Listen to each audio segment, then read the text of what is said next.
Bonjour Jean-Claude. Bonjour. Ça va? Ça va bien. Jean-Claude Appert. Ce personnage-là est un peintre, mais pas un peintre ordinaire.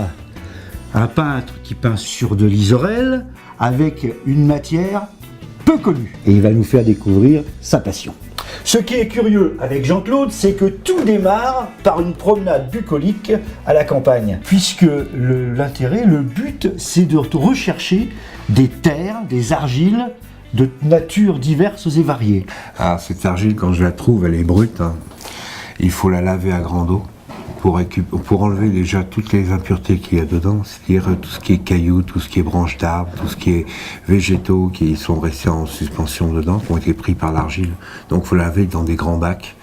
Et une fois qu'on a enlevé ces impuretés, comme pour la fleur de sel, ni plus ni moins, on mélange dans de l'eau et on ne prend que le dessus de l'eau, que le dessus, uniquement ça. C'est ce qu'on appelle la crème pour moi. Et on la fait décanter dans un bocal où après, le meilleur va descendre dans le fond, ce qui m'intéresse, l'argile, et l'eau, je vais la renlever. On va faire cette opération-là au moins sur 2-3 jours. Et vous voyez, comment ça se décanter, il y a déjà un demi-centimètre d'eau au-dessus. Et dans 2 heures, il y aura ça de matière et ça d'eau. C'est par sédimentation finalement que l'on va affiner le grain. Tout à fait. On va avoir moins d'impuretés, la granulométrie va diminuer et on va garder vraiment que le meilleur. Que la crème. Je me retourne vers, comment pourrait-on dire, l'argilothèque, oui. Où sont disposées toutes les terres donc, qui ont décanté, qui sont en phase de décantation. Et si j'attrape par exemple celle-ci. Là au-dessus, nous avons l'eau, qui n'est pas colorée. Et si on va un peu plus loin, vous allez voir que le produit est superbe. Et donc là, il n'y a plus de grain. C'est doux. C'est presque douce... un produit de beauté. Là, c'est une couleur très rare, celle-ci. C'est un violet. Et on l'a trouvé dans la région à 50 mètres de profondeur. Nous avons fait place nette. J'attrape le support sur lequel tu vas venir appliquer l'isorel. Voilà. La matière, on est sur de l'isorel. Oui, l'isorel rigide. Je ne peux plus trouver de 5 mm, donc je suis sur du 2 mm et demi, 3 mm à peu près. On a imprimé l'isorel, on l'a compressé, qui fait comme une trame, comme une toile. Qui amène une certaine granulométrie au support. On peut l'humidifier. J'insiste, on est sur de l'isorel rigide. Cette plaque d'isorel va être collée sur le support en bois, puis humidifiée par pulvérisation d'eau. Oui, pour que mon argile puisse tenir sur l'isorel, il faut amener de l'humide dans l'humide. Parce que bien sûr, vous avez compris que l'argile que nous avons vue il y a quelques instants va être appliquée par Jean-Claude sur cette plaque d'isorel. Voilà, et voilà. On la met comme ça, pour faire un fond. Il faut qu'elle va rentrer entièrement dedans.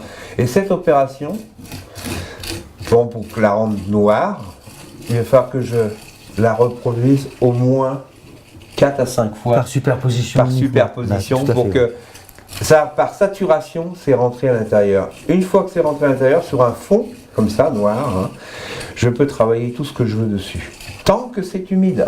Je peux prendre un blanc, par exemple, ici, qui est humide aussi, prendre mon blanc et avec les doigts, le rentrer et m'amuser à dégrader mon blanc, mon noir en gris.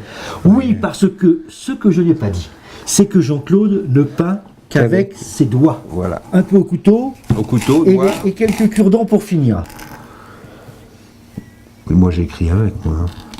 Quelques heures plus tard, et avec beaucoup de talent, voici donc l'œuvre terminée. Nous sommes dans un sous-bois, sous les arbres, c'est le titre de la peinture. Peinture, je devrais plutôt dire tableau, puisque la peinture qui utilise aussi des terres, mais plutôt des oxydes. Tout à fait. C'est ce qui fait la différence. Là, on est vraiment sur des argiles. Jean-Claude, maintenant que nous avons vu la technique, eh bien, nous allons nous diriger vers ta galerie pour découvrir l'ensemble de tes œuvres. Je tombe en arrêt tout de suite sur ce tableau, Les vieux de la vieille. Oui, c'est le plaisir. C'est le plaisir, le jeu, la boisson. La femme.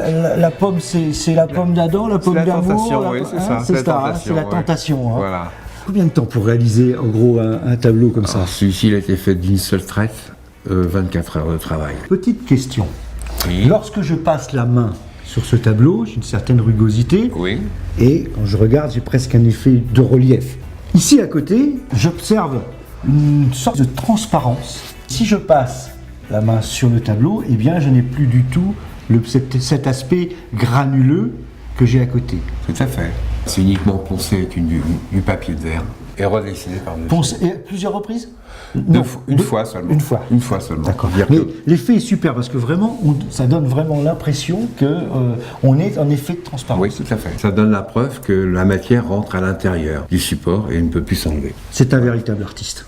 Nous changeons d'endroit dans la galerie pour nous diriger vers le chevalet parce que il y a un tableau qui m'a tapé dans l'œil. On est Dans la tentation, c'est le fruit, c'est la pomme. Le péché, la consommation du fruit. Et après, le fruit consommé. de là à dire que de la tentation à la colère, il n'y a qu'un pas. C'est ce que Jean-Claude Appert a voulu exprimer à travers cette œuvre. L'inspiration est une maladie chronique chez les artistes. Ça signe vraiment notre époque, ce tableau-là. On est vraiment dans une époque de malades, moi je dis. Parce Oui. qu'on a de plus en plus de gens qui sont De dans grande le besoin, tristesse, de c'est grande sûr. tristesse. Et je me suis inspiré d'un personnage qui passe tous les jours avec son petit caddie. C'est cette sensibilité et en plus cette façon qui se cache du monde qui m'a intéressé à mettre. Sous le kawaii. Voilà, c'est ça. Il est dans le besoin, il compte certainement ses derniers deniers, mais c'est ce que j'ai voulu exprimer. Et le malheur peut arriver à n'importe qui. Jean-Claude, si on se retourne d'un quart de tour, Oui. on revient sur cette toile. Mais là, nous sommes dans le même univers. Oui, ils sont tous les deux dans la même galère. Jean-Claude, merci de cet accueil chaleureux. Je rappelle l'adresse, nous sommes 6 rue Xavier Boutet, à Vibré. Et on peut venir vous voir à l'atelier et évidemment visiter votre galerie. À bientôt. Merci.